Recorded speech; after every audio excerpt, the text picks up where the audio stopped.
اسے مدینے کے مسلمانوں پر رحم آ گیا تھا، لیکن اس رحم نے بھی اسے مسرت دی تھی۔ یہ خون کی دشمنی تھی، یہ اس کے وقار کا مسئلہ تھا۔ مسلمانوں کو کچل ڈالنا اس کا عزم تھا۔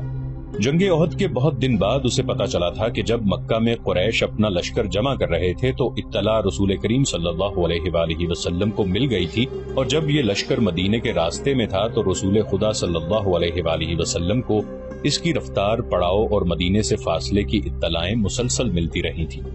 آپ صلی اللہ علیہ وآلہ وسلم کو لشکر کے مکہ سے کوچ کی اطلاع حضرت عباس رضی اللہ عنہ نے دی تھی۔ قریش کے اس لشکر نے مدینے سے کچھ میل دور کوہ احد کے قریب ایک ایسی جگہ کیمپ کیا تھا جو ہری بھری تھی اور وہاں پانی بھی تھا۔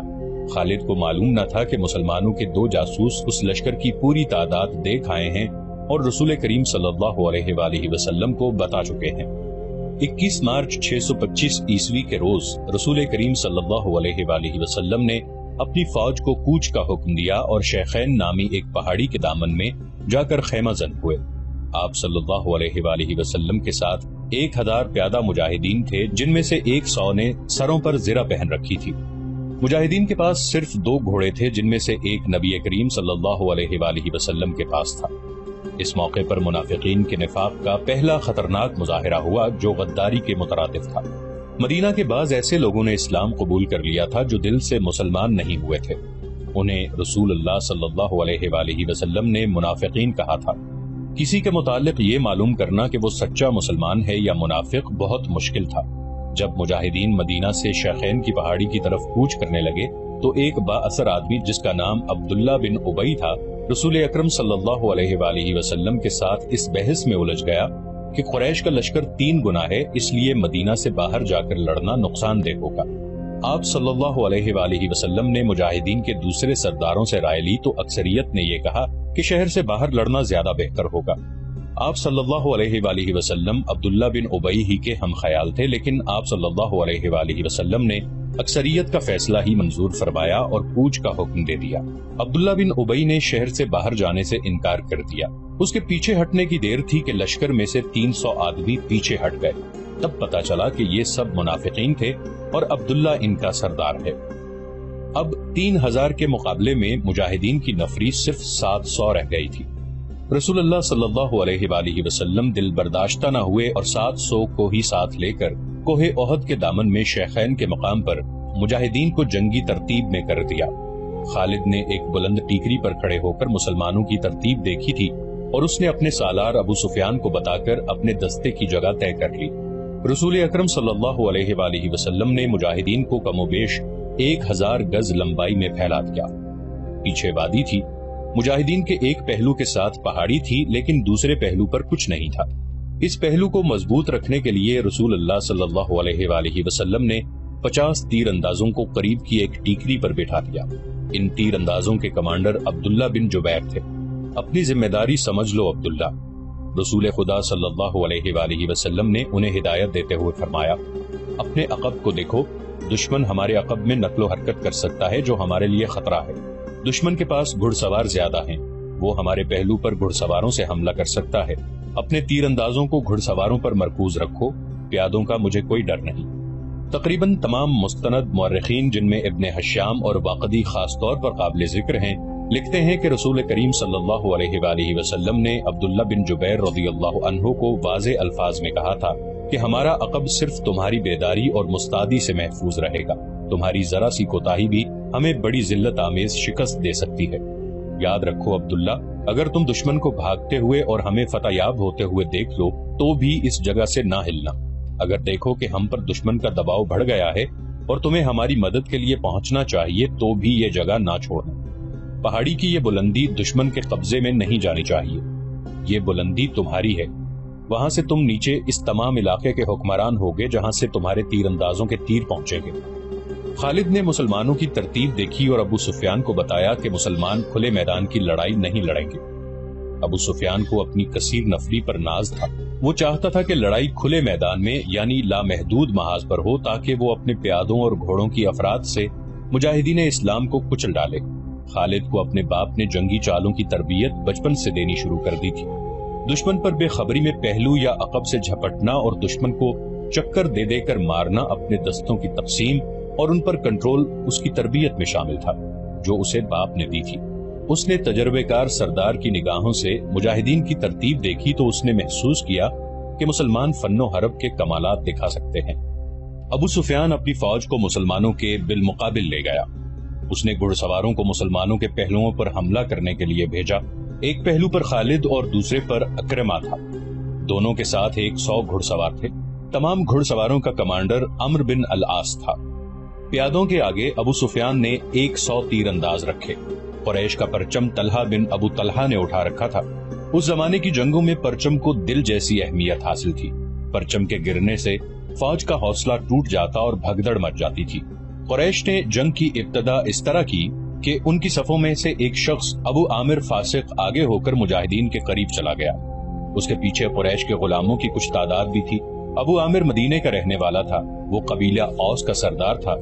جب رسول کریم صلی اللہ علیہ وآلہ وسلم مکہ سے ہجرت کر کے مدینہ گئے تو ابو عامر نے قسم کھا لی تھی کہ وہ آپ صلی اللہ علیہ وآلہ وسلم کو اور تمام مسلمانوں کو مدینہ سے نکال کر دم لے گا۔ اس پر ایک بڑی ہی حسین یہودن کا اور یہودیوں کے مال و دولت کا طلسم طاری تھا۔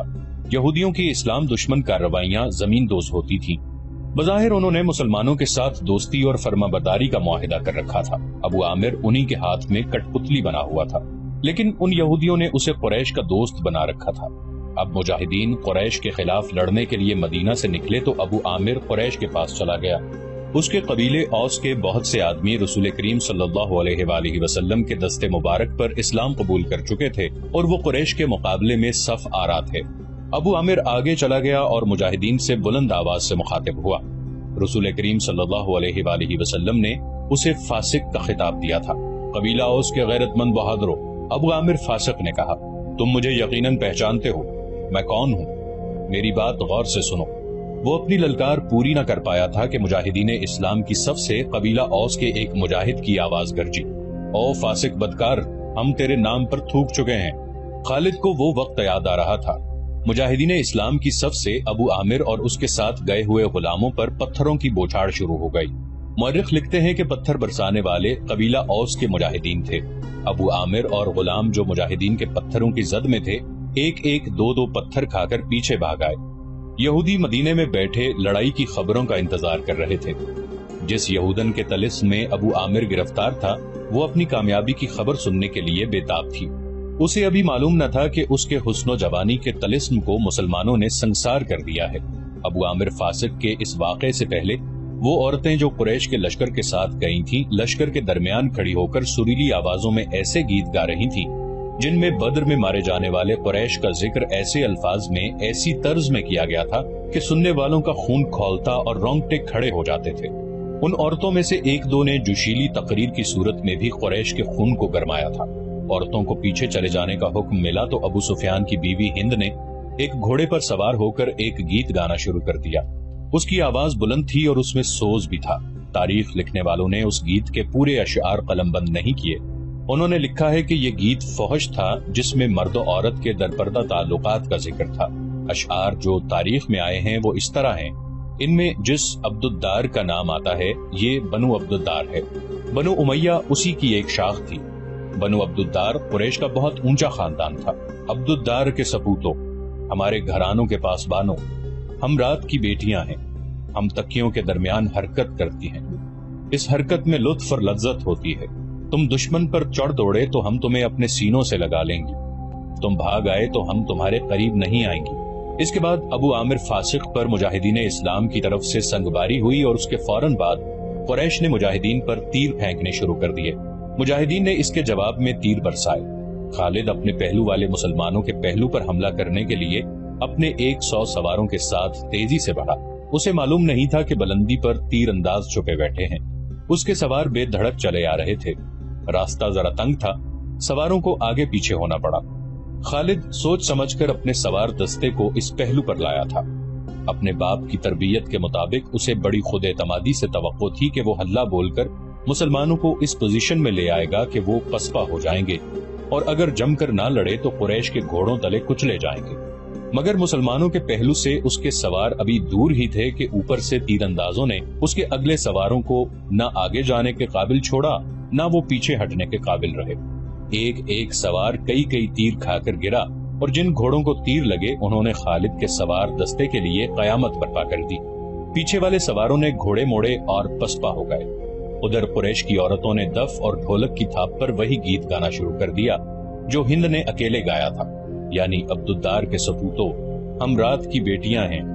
مورخ واقدی لکھتا ہے کہ عربی جنگجوؤں کے اس وقت رواج کے مطابق ایک ایک جنگجو کے لڑنے کا مرحلہ آیا۔ سب سے پہلے قریش کے پرچم بردار طلحہ بن ابو طلحہ نے آگے جا کر مجاہدین اسلام کو للکارا کہ اس کے مقابلے کے لیے کسی اور کو آگے بھیجو۔ میرے دین کے دشمن حضرت علی رضی اللہ عنہ نے تند ہوا کے جھونکے کی طرح آگے آ کر کہا، میں آتا ہوں تیرے مقابلے کے لیے۔ طلحہ اپنے قبیلے کا پرچم تھامے تلوار لہراتے ہوئے بپھرا ہوا آیا، مگر اس کا وار ہوا کو چیرتا ہوا گزر گیا۔ وہ ابھی سنبھل ہی رہا تھا کہ حضرت علی رضی اللہ عنہ کی تلوار نے اسے ایسا گہرا زخم لگایا کہ پہلے اس کا پرچم گرا، پھر وہ خود گرا۔ قریش کا ایک آدمی دوڑا آیا اور پرچم اٹھا کر پیچھے چلا گیا۔ علی رضی اللہ عنہ اسے بھی گرا سکتے تھے، مگر انفرادی مقابلوں میں یہ روا نہ تھا۔ طلحہ کو اٹھا کر پیچھے لے آئے۔ اس کے خاندان کا ایک اور آدمی آگے بڑھا۔ میں انتقام لینے کا پابند ہوں، وہ للکار کر آگے گیا، علی آ میری تلوار کی کاٹ دیکھ۔ حضرت علی رضی اللہ عنہ خاموشی سے اس کے مقابلے پر آ گئے۔ دونوں نے ایک دوسرے کی آنکھوں میں آنکھیں ڈالے، ایک چکر کاٹا، پھر ان کی تلواریں اور ڈھالیں ٹکرائیں اور اس کے بعد سب نے دیکھا کہ حضرت علی رضی اللہ عنہ کی تلوار سے خون ٹپک رہا ہے اور ان کا مد مقابل زمین پر پڑا تڑپ رہا ہے۔ پھر قریش کے متعدد آدمی باری باری للکارتے ہوئے آگے بڑھے، مجاہدین کے مقابلے میں مرتے گئے۔ قریش کا سالار اعلیٰ ابو سفیان اپنے آدمیوں کو گرتا دیکھ کر غصے سے بے قابو ہو گیا۔ جنگی دستور کے مطابق اسے انفرادی مقابلے کے لیے نہیں اترنا چاہیے تھا، کیونکہ وہ سالار تھا۔ اس کے مارے جانے سے اس کی فوج میں ابتری پھیل سکتی تھی، لیکن وہ اپنے آپ پر قابو نہ رکھ سکا۔ وہ گھوڑے پر سوار تھا، اس نے گھوڑے کو ایڑ لگائی اور للکارتا ہوا آگے چلا گیا۔ اس کی بیوی ہند نے اسے جاتے دیکھا تو اپنے اونٹ پر سوار ہو کر آگے چلی گئی اور بڑی بلند آواز سے وہی گیت گانے لگی جس کے اشعار یہ بھی تھے کہ تم بھاگ آئے تو ہم تمہیں اپنے قریب نہیں آنے دیں گی۔ ابو سفیان گھوڑے پر سوار تھا، لیکن اس کے مقابلے کے لیے جو مسلمان آگے آیا وہ پیادہ تھا۔ تاریخ اسے حنظلہ بن ابو عامر رضی اللہ عنہ کے نام سے یاد کرتی ہے۔ ابو سفیان کے ہاتھ میں لمبی برچھی تھی۔ کسی کو بھی توقع نہیں تھی کہ تلوار والا پیادہ برچھی والے گھڑ سوار سے زندہ بچ جائے گا۔ ابو سفیان کا گھوڑا حنظلہ رضی اللہ عنہ پر سرپٹ دوڑا آیا۔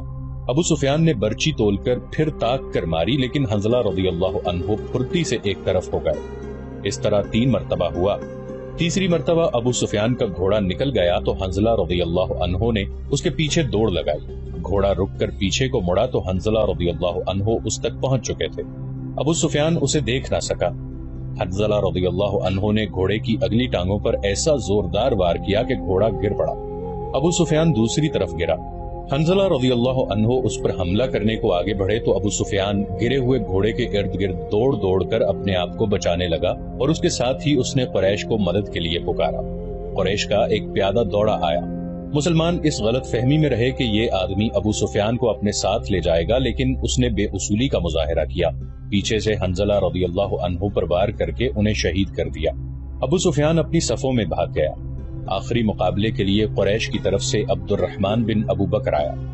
مورخ واقدی نے یہ واقعہ اس طرح بیان کیا ہے کہ عبد الرحمن بن ابو بکر کی للکار پر اس کے والد حضرت ابو بکر صدیق رضی اللہ عنہ، جو اسلام قبول کر کے رسول اللہ صلی اللہ علیہ وآلہ وسلم کے ساتھ تھے، تلوار نکال کر اپنے جوان بیٹے کے مقابلے کے لیے نکلے۔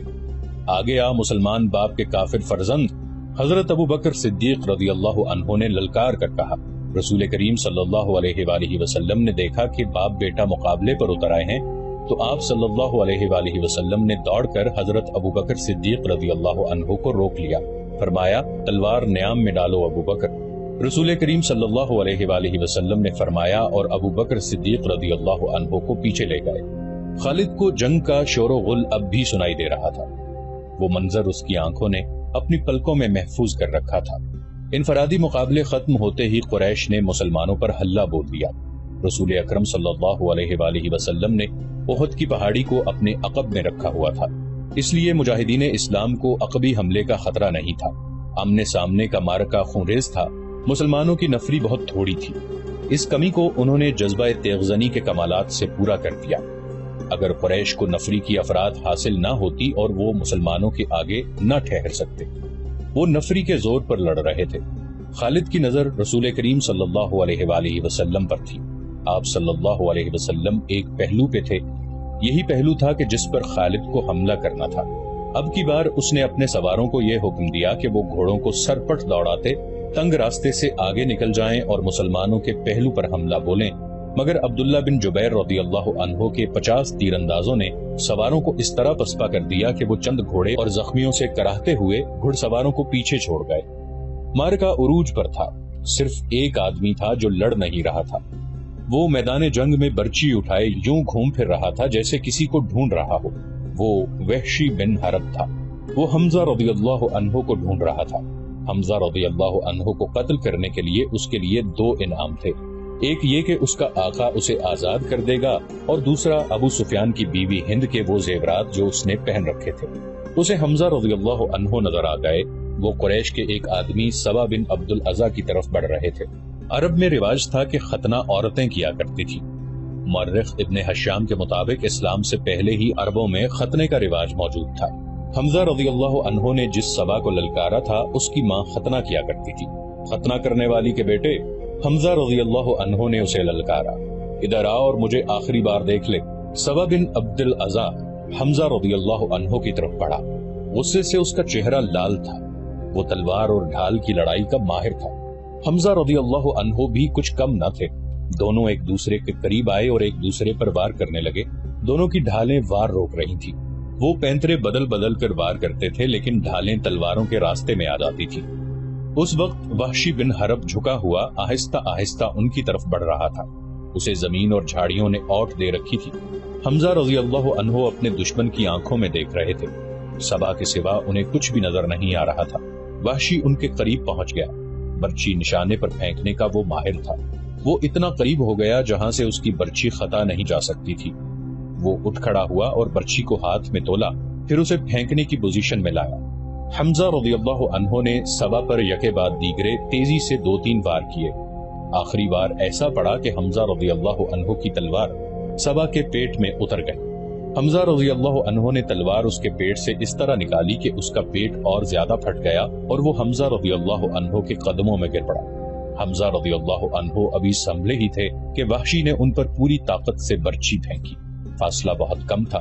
برچی حمزہ رضی اللہ عنہ کے پیٹ میں اتنی زیادہ اتر گئی کہ اس کی انی حمزہ رضی اللہ عنہ کی پیٹھ سے آگے نکل گئی۔ حمزہ رضی اللہ عنہ گرے نہیں۔ انہوں نے ادھر ادھر دیکھا، انہیں وحشی دکھائی دیا۔ حمزہ رضی اللہ عنہ برچھی اپنے جسم میں لیے ہوئے وحشی کی طرف بڑھے۔ وحشی جہاں کھڑا تھا وہیں کھڑا رہا۔ حمزہ رضی اللہ عنہ 4-5 قدم چل کر گر پڑے۔ وحشی ان کے جسم کو ہلتا جلتا دیکھتا رہا۔ جب جسم کی حرکت بند ہو گئی تو وحشی ان تک آیا۔ وہ شہید ہو چکے تھے۔ وحشی نے ان کے جسم سے برچھی نکال لی اور چلا گیا۔ اب وہ ہند اور اپنے آقا جبیر بن مطعم کو ڈھونڈنے لگا۔ خالد کو وہ معرکہ یاد آ رہا تھا اور اس کے دل پر بوجھ سا بڑھتا جا رہا تھا۔ اس کا گھوڑا چلا جا رہا تھا۔ وہ نشیبی جگہ سے گزر رہا تھا، اس لیے احد کی پہاڑی کی چوٹی اس کی نظروں سے اوجھل ہو گئی تھی۔ اسے اپنے قبیلے کی عورتیں یاد آئیں جو قریش اور ان کے اتحادی قبائل کو جوش دلا رہی تھی۔ خالد کو یاد آیا کہ وہ معرکے کا نظارہ کرنے کے لیے ایک بلند جگہ پر چڑھ گیا تھا۔ اسے مسلمان عورتیں نظر آئیں۔ مسلمان اپنے جن زخمیوں کو پیچھے لاتے تھے انہیں عورتیں سنبھال لیتی تھیں، ان کی مرہم پٹی کرتی اور انہیں پانی پلاتی۔ مسلمانوں کے ساتھ 14 عورتیں تھیں جن میں حضرت فاطمہ رضی اللہ عنہا بھی تھیں۔ پھر یوں ہوا کہ قلیل تعداد مجاہدین کثیر تعداد کفار پر غالب آ گئے۔